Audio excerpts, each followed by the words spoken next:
오늘 주의 만찬 말씀을 같이 나누도록 하겠습니다. 23절에 보면 내가 너에게도 전해준 것은 내가 주께 받은 것이니 곧 주 예수님께서 배반당하신 바로 그 밤에 빵을 집으사. 사도 바울이 지금 말씀을 너희에게도 전해준 것은, 다른 곳에도 전해줬는데 고린도 교회에 너희에게도 전해준 것은 내가 주께 받은 것이니, 이 사도 바울은 누구한테 이걸 배운 것이 아니라 주님께 직접 받으신 거예요. 이 고린도전서가 쓰여진 게 AD 55년경에 쓰여졌습니다. 복음서가 쓰여진 것은 60년대 지나세요. 그러니까 12제자들이 쓴 복음서보다도 고린도전서가 앞서 쓰여졌습니다. 그러니까 지금 고린도전서에 지금 주의 만찬에 대해서 사도 바울이 지금 적고 있습니다. 그렇기 때문에 사도 바울은 이건 내가 주께 받은 것이다 라고 지금 말씀을 주고 있습니다. 갈라디아서를 잠깐 가보겠습니다. 갈라디아서 1장에 가보시면 1장 11절에 보시면 그러나 형제들아 내가 너희에게 확실히 알리노니 내가 선포한 복음은 사람을 따라 나지 아니하였느니라. 나는 그것을 사람에게서 받지도 아니하였고 배우지도 아니하였으며 다만 그것은 예수 그리스도의 계시로 말미암았느니라. 사람에게도 받지 아니하였고 배우지 아니하였으며 다만 그것은 예수 그리스도의 계시로 말미암았다고 적고 있습니다. 그래서 사도 바울이 이 말씀을 베드로한테 배운 것도 아니고 요한한테 배운 것도 아니고 야고보한테 배운 것도 아니고 이거는 주 예수님께 계시로 그렇게 받은 말씀이라고 우리에게 전해주고 있습니다. 그 뒤에 이제 에베소서를 가보겠습니다. 에베소서 3장. 에베소 3장 2절에 보시면 너희를 위해 내게 주신 하나님의 은혜의 경륜을 너희가 들었으리라. 하나님의 은혜의 경륜. 지금 은혜의 시대에 우리가 은혜의 말씀을 듣고 있습니다. 이걸 전해주었는데 곧 계시로 그분께서 내게 그 신비를 알리셨느니, 이 신약의 이 계시를 하나님께서는 사도 바울에게 계시로, 이 신비를 계시로 알려주셨다는 겁니다. 그것은 내가 전에 몇 마디 말로 적은 것과 같으니라. 그것으로 말미암아 너희가 읽을 때 그리스도의 신비에 대하여 내가 알고 있는 바를 깨닫게 되리라. 그래서 놀라운 것은 하나님께서 사도 바울에게 계시해 주신 말씀을 우리가 어떻게 깨달을 수 있냐면, 우리도 동일하게 이 말씀을 읽을 때 우리도 동일하게 사도 바울이 받은 그 계시를 우리도 깨닫고 그 계시를 우리가 누릴 수가 있다는 겁니다.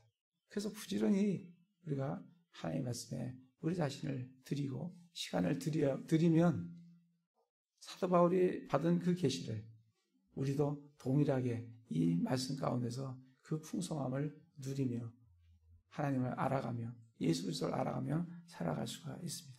오늘 그 주의 만찬이 사도 바울이 계시로 받은 그 주의 만찬 말씀을 우리가 함께 나누기를 원합니다. 다시 고린도전서로 와서 23절에 내가 너에게 전해준 것은 내가 주께 받은 것이니 곧 주 예수님께서 배반당하신 바로 그 밤에 빵을 집으사. 그래서 이 말씀은 배경이 언제냐면 배반당하시는 그 밤에, 그걸 배경으로 하고 있습니다.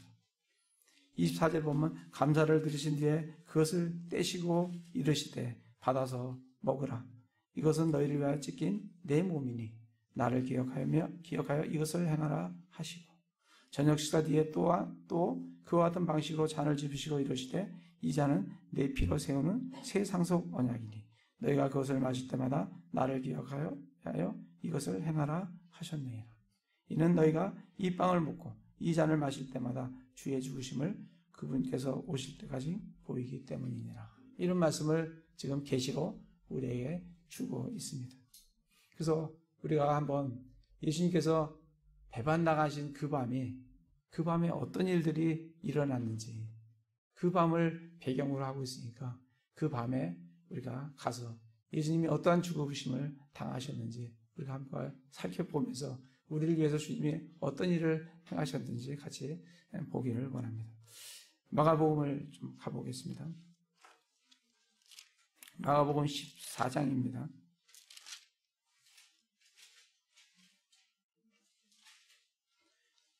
마가복음이 이제 마가복음도 있고 마태복음도 있고 요한복음도 다 예수님에 대해서 적고 계시는데 예수님이 죽으심에 대해서 적고 있는데 마가복음을 오늘 보도록 하겠습니다.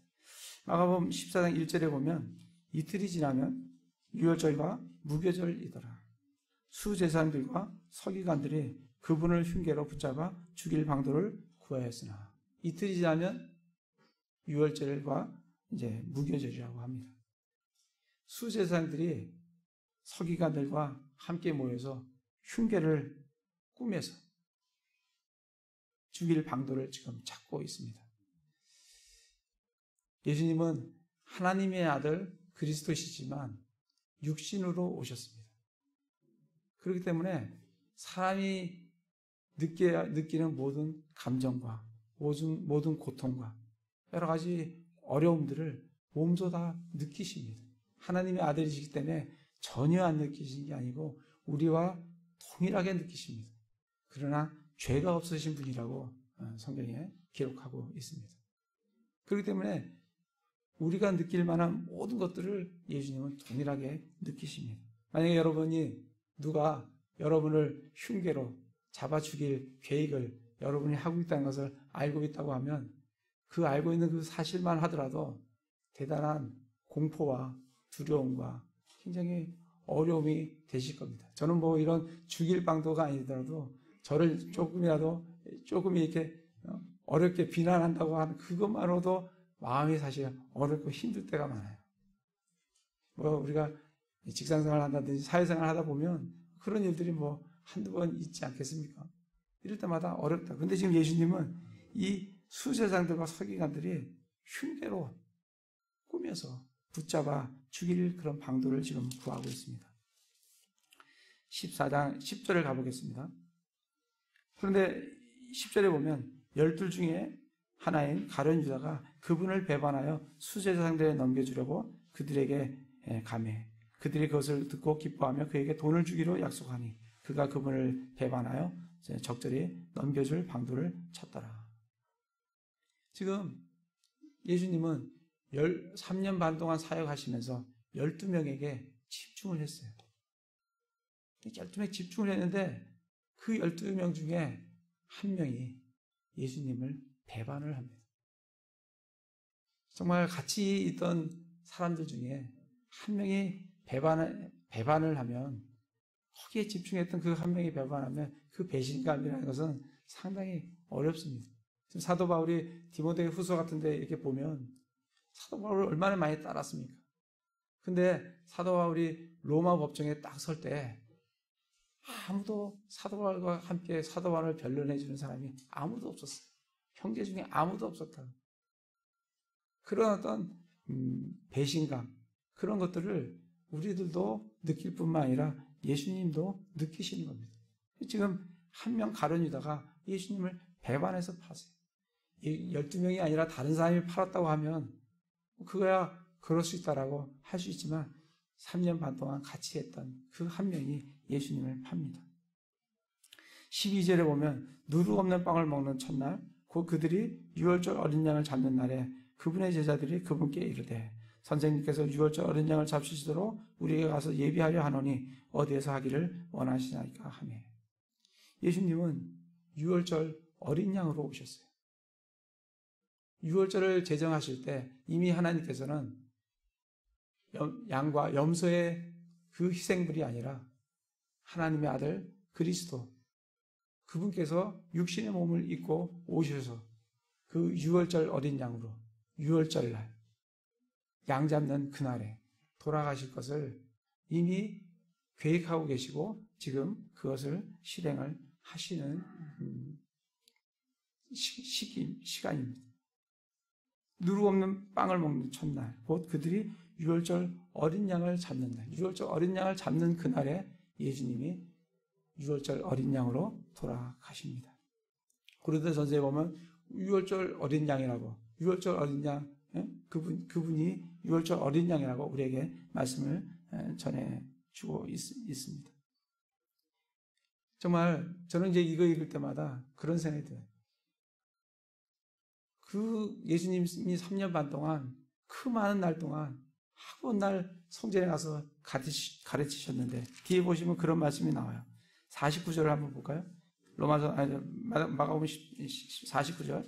내가 날마다 너희와 함께 성전에 있으면서 가르쳤을 때 너희가 나를 붙잡지 아니하였도다. 그러나 성경 기록들은 반드시 성취되어야 하느니라 하시더라. 3년 반 동안 뭐 매일은 아니시겠지만 아무튼 거의 예루살렘에 있으면 성전에 가서 그렇게 가르치셨는데 그때는 하나도 잡질 않아요. 그런데 이 3년 반이 지난 이 해에 양 잡는 그날에 바로 이들이 뭘 갖고 와요? 몽둥이와 칼과 몽둥이를 가져와서 그날에 예수님을 잡습니다. 예수님을 유월절 어린 양으로 잡는다고. 그건 하나님의 계획인 것을 우리가 참 볼 수가 있습니다.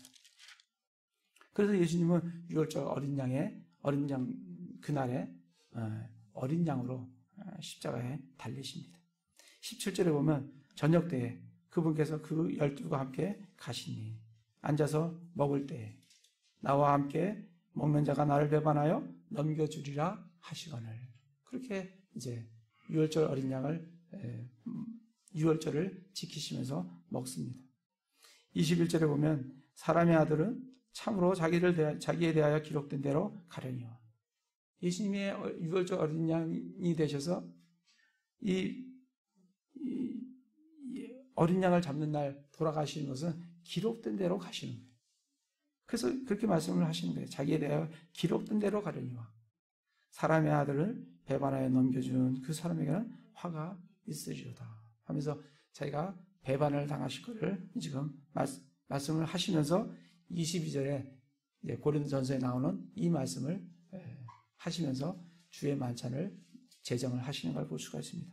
그들이 먹을 때 예수님께서 빵을 집으사 축복하시고 그것을 떼어 그들에게 주시며 이르시되 받아서 먹으라 이것은 내 몸이니라 하시고 또 잠을 집으사 감사를 드리시고 그들에게 주시니 그들이 다 그것을 먹으매.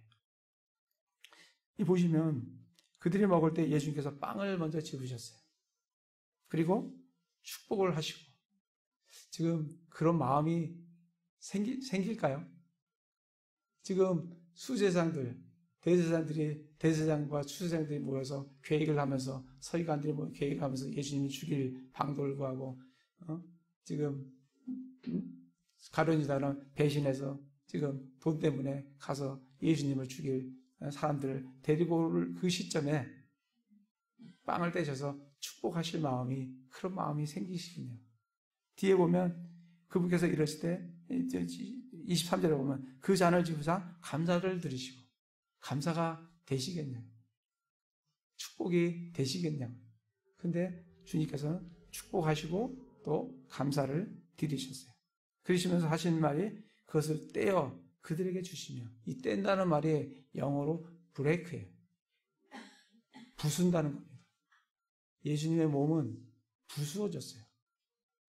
그게 브레이크 이시예요. 그것을 떼어 그들에게 주며 이르시되 받아서 먹으라 이것은 내 몸이니라 하시고 또 잔을 집으사 감사를 드리시고 그들에게 주시고 그들이 다 주시니 그들이 이것을 다 먹으매 마시매 그분께서 그들에게 이르시되 이것은 많은 사람을 위하여 흘린 나의 피고 새 생속 언약의 피니라.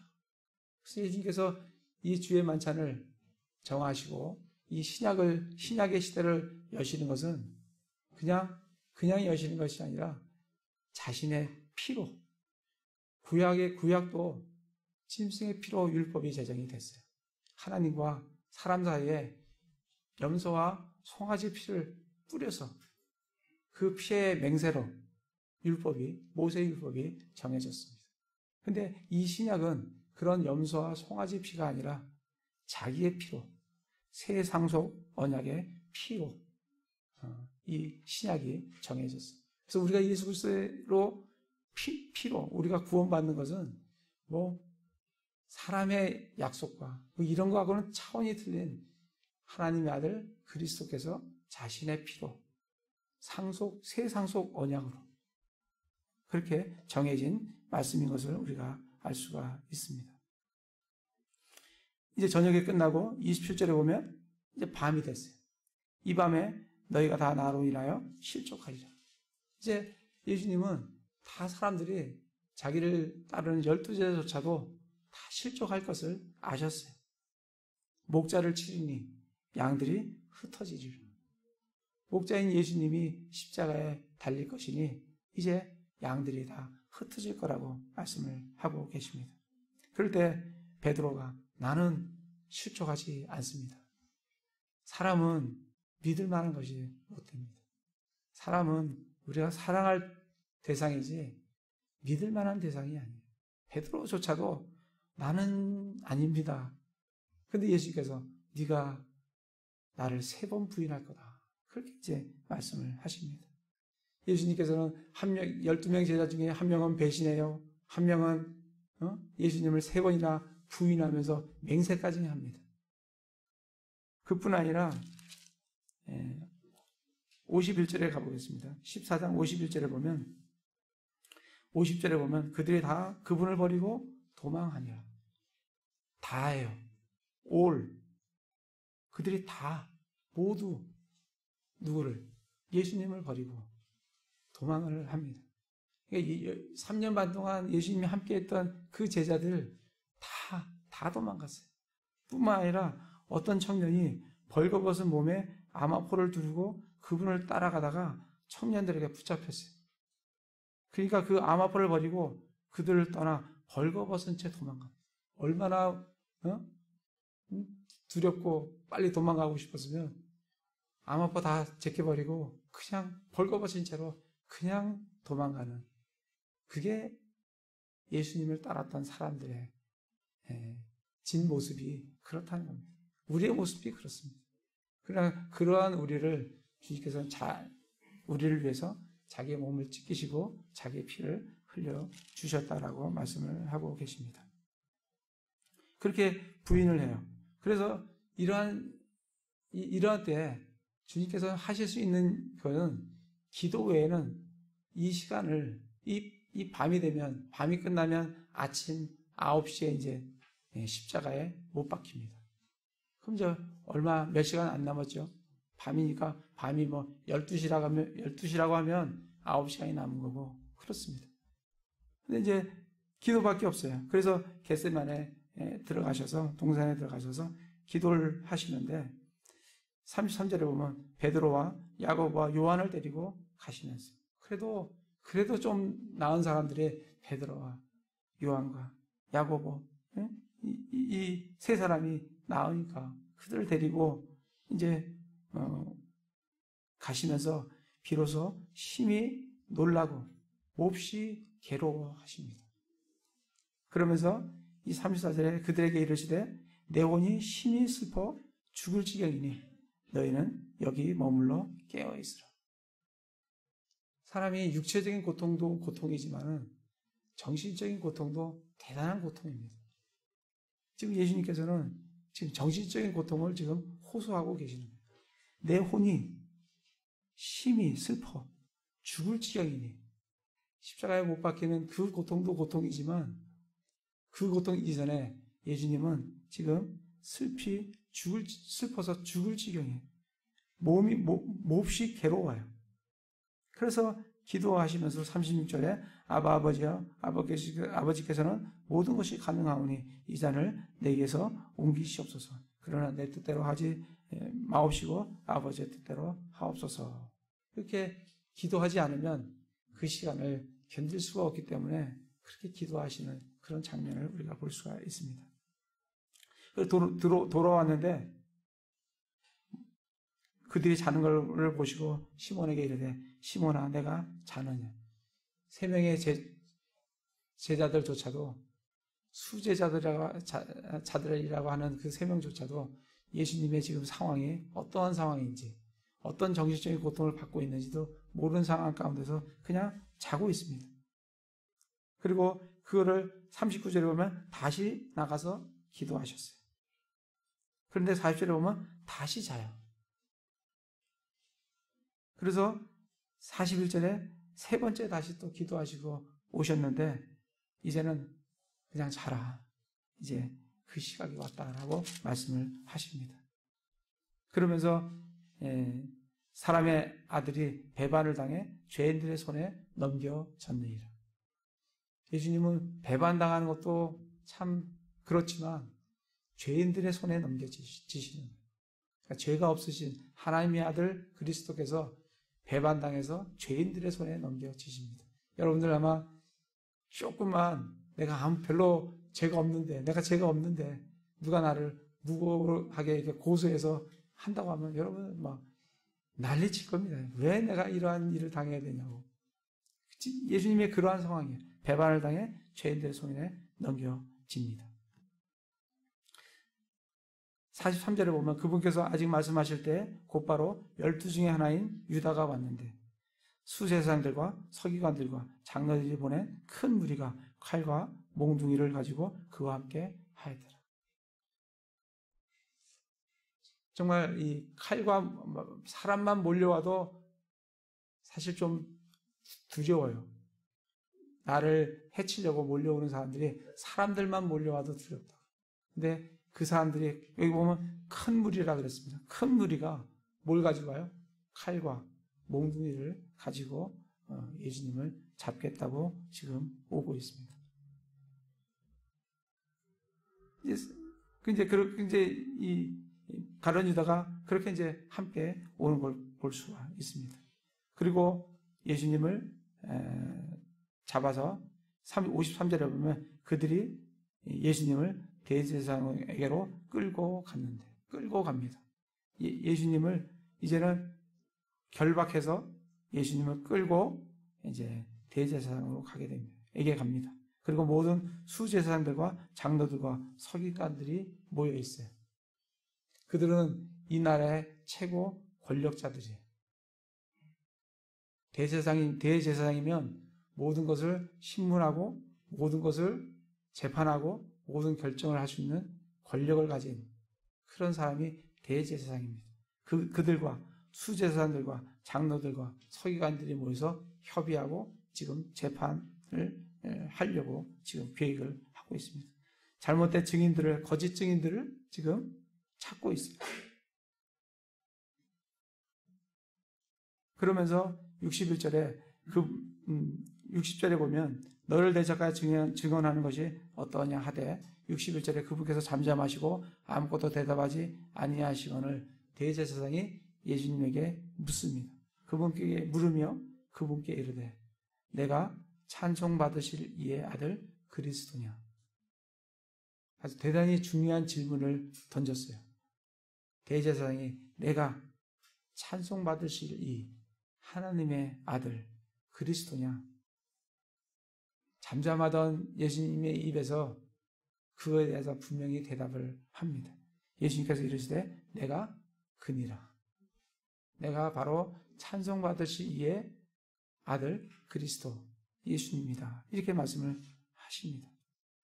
그러시면서 사람의 아들이 권능의 오른편에 앉아있는 것과 하늘의 구름을 뜰 가운데서 오는 것을 너희가 보리라.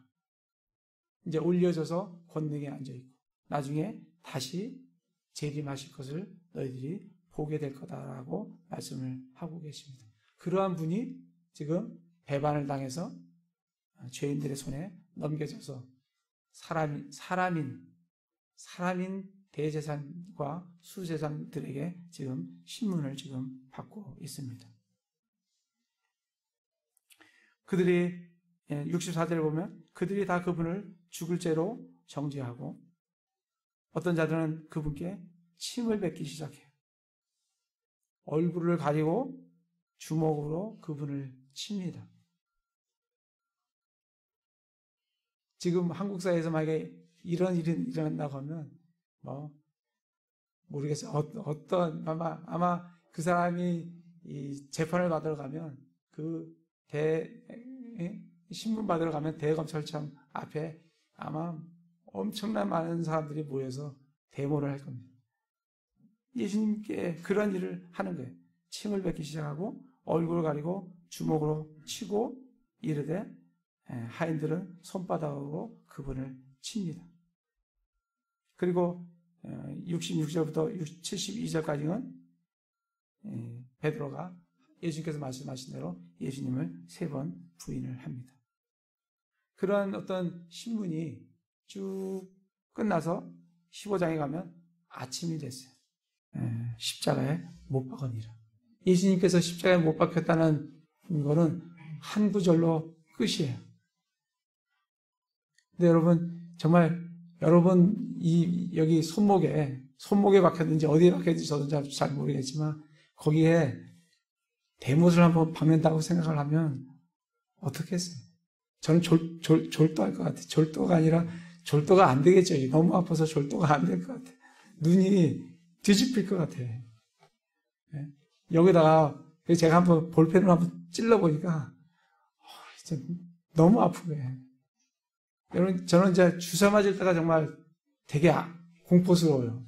병원에 가면 이 주사 작은 주사관을 그거 하나 이게 찔렀는데도 간호원한테 몇 번 좀 기다려보라고 마음을 좀 진정시키고 맞는 그런 건데, 여러분 여기다가 대못을 한번 박는다고 생각해 보세요. 아마 대못을 박으면 못이 튕길 겁니다. 이 상당한 힘으로 때리지 않으면 이 근육이 수축을 해서 못이 안 들어갈 거예요. 튕깁니다. 그 튕기는 거를 이기면서 들어가려고 하면 장정이 이걸 잡고 엄청난 힘으로 때려 박아야 그 못이 이 근육을 뚫고 들어갑니다. 그러한 십자가의 못 박힘이 예수님의 죽으심이에요. 27절에 보면 두 강도가 함께 못을 박힙니다. 예수님이 어떠한 취급을 받는지 아시겠죠?